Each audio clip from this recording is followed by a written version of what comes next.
اقبال کی جو کتابیں ہیں بانگ درا، بال جبریل، ضرب کلیم، ان کتابوں کے ناموں میں بھی کوئی ایک ترتیب ہے خاص؟ ناموں میں ہاں ترتیب ہے ماشاءاللہ۔ بانگ درا کیا مطلب ہے بانگ درا کا؟ بانگ تو اصل میں ہم کہتے ہیں اذان، خاص طور پہ وہ مرغے کی اذان ہوتی ہے اسے بھی کہہ دیتے ہیں مرغا بانگ دے رہا ہے، لیکن بانگ درا ایک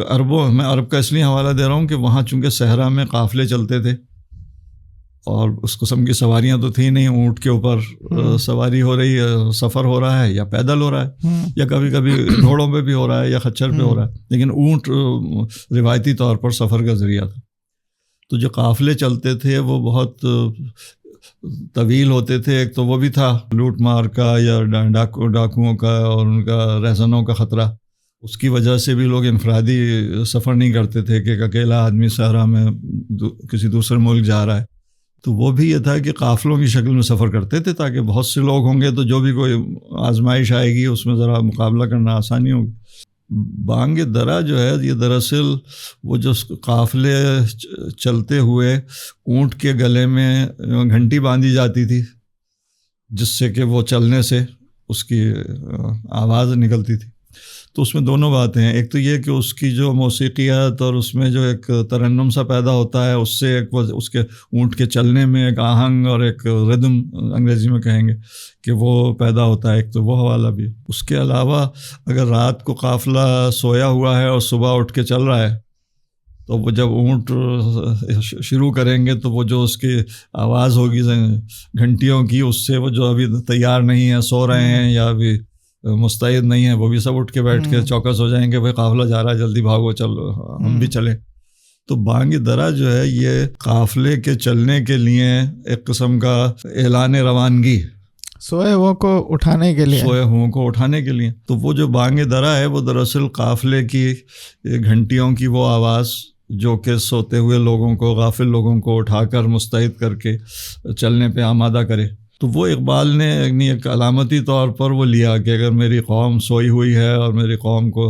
اپنی مفلوق الحالی کا اور پسماندگی کا احساس بھی نہیں ہے، اور اگر کسی درجے میں ہے بھی تو اس کی وجوہات کا اندازہ نہیں ہے، اس کا تجزیہ ان کے پاس نہیں ہے کہ ہماری یہ حالت کیوں ہوئی ہے،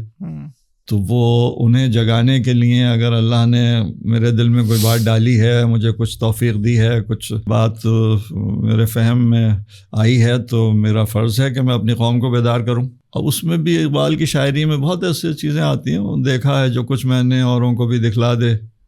دعاؤں کے وہ ہے، یا یہ ہے کہ وہ حرف راز کے سکھلا گیا ہے مجھ کو جنوں، وہ حرف راز کے سکھلا گیا ہے مجھ کو جنوں، خدا مجھے نفس جبرائیل دے تو کہوں۔ تب یہ جو اقبال کا تھیم ہے نا کہ مطلب مجھے تو اللہ نے الہام کر کے کچھ باتیں سمجھا دی ہیں، لیکن اب میں اپنی قوم کو کیسے سمجھاؤں، اس کی بھی دعا مانگتے ہیں اور تمنا کرتے ہیں کہ اللہ مجھے توفیق دے کہ میں جو آپ نے مجھے سمجھایا ہے میں ان تک بھی پہنچا سکوں۔ وہ الہی نوجوانوں کو آہ سحر بخش دے، میرا عشق میری نظر بخش دے۔ تو وہ ایک اندر کی تڑا پر ایک تمنا ہے کہ جو چیز مجھے سمجھ میں آئی ہے یہ خدا کرے میری قوم کی بھی سمجھ میں آ جائے۔ صحیح۔ تو وہ اس یعنی ذہنی رجحان کی وجہ سے وہ نام جو ہیں اس میں ساری وہ باتیں آ رہی ہیں۔ تو پہلا نام تو یہ ہو گیا بانگ درا، دوسرا نام بال جبریل۔ پہلے نام کا مطلب یہ ہے کہ بھائی آپ سوئے وہ کو اٹھا رہے ہیں، جگا رہے ہیں، اور بال جبریل کا جبریل کا پر، ٹھیک ہے۔ جبریل کے پر کے حوالے سے جو بھی اسلامی تاریخ میں ایک تو تفصیلات وہ ہیں کہ ان کے پر کتنے بڑے تھے اور کتنے زیادہ تھے، ایک تو وہ حوالہ ہے۔ اس کے علاوہ معراج کے حوالے سے کہ وہ حضور اکرم صلی اللہ علیہ وسلم تشریف لے گئے ہیں براق کے اوپر، اور پھر ایک مرحلے کے بعد جبرائیل علیہ السلام کے ساتھ سفر ہو رہا ہے، تو وہ جو علامہ کی نظر میں انسان کا مقام ہے اور اس کے عروج کی جو انتہا ہے وہ کہاں تک ہو سکتی ہے، اس میں بھی اقبال نے وہ باتیں کہی ہیں کہ وہ سبق ملا ہے یہ معراج مصطفیٰ سے مجھے کہ عالم بشریت کی زد میں ہے گردوں۔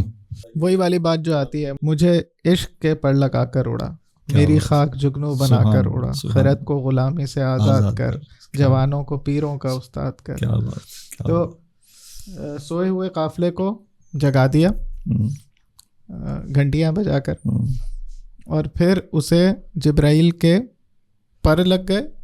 یا ویسی بلندی؟ یعنی اس میں روحانی بلندی بھی ہے, اس میں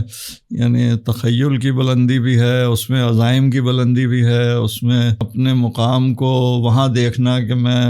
انسان کہاں تک اس کی پرواز جا سکتی ہے. اور پھر تیسرا ضرب کلیم. اللہ اکبر. ضرب کلیم, ضرب کلیم جو ہے وہ کلیم چونکہ موسیٰ علیہ السلام کا لقب ہے ان معنوں میں کہ اللہ تعالیٰ نے براہ راست کلام فرمایا حضرت موسیٰ علیہ السلام سے, تو ہماری تاریخ میں ہمارے ادب میں ہم کلیم کا لفظ استعمال کرتے ہیں موسیٰ علیہ السلام کے لیے. اور ضرب وہ آپ کو عصا معجزے کے طور پہ عطا ہوا تھا, اس کے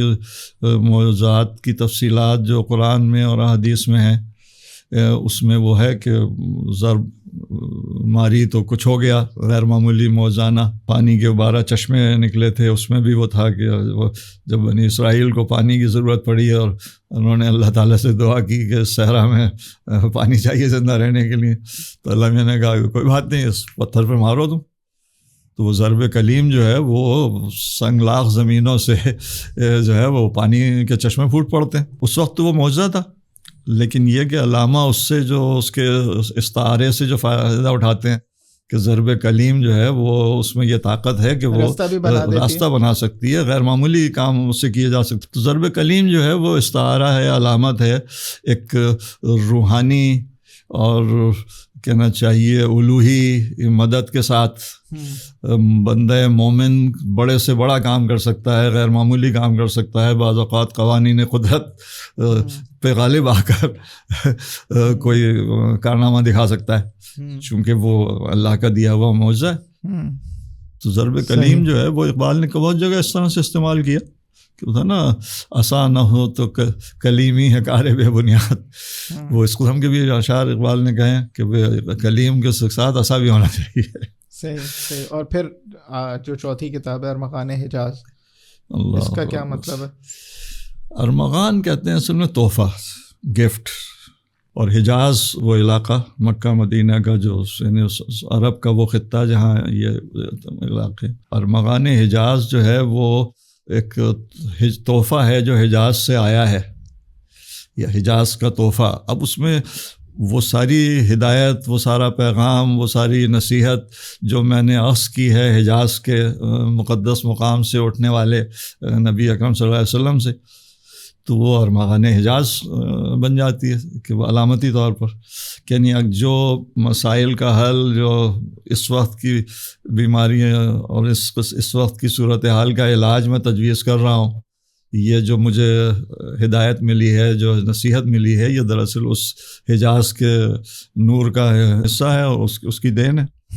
تو وہ حجاز نے ہمیں تحفہ دیا ہے. تو ارمغان حجاز جو ہے وہ یعنی بالکل ایک مومنانہ جذبے کا معاملہ ہے کہ حجاز سے میں تحفہ آیا ہے ہمارے لیے. صحیح.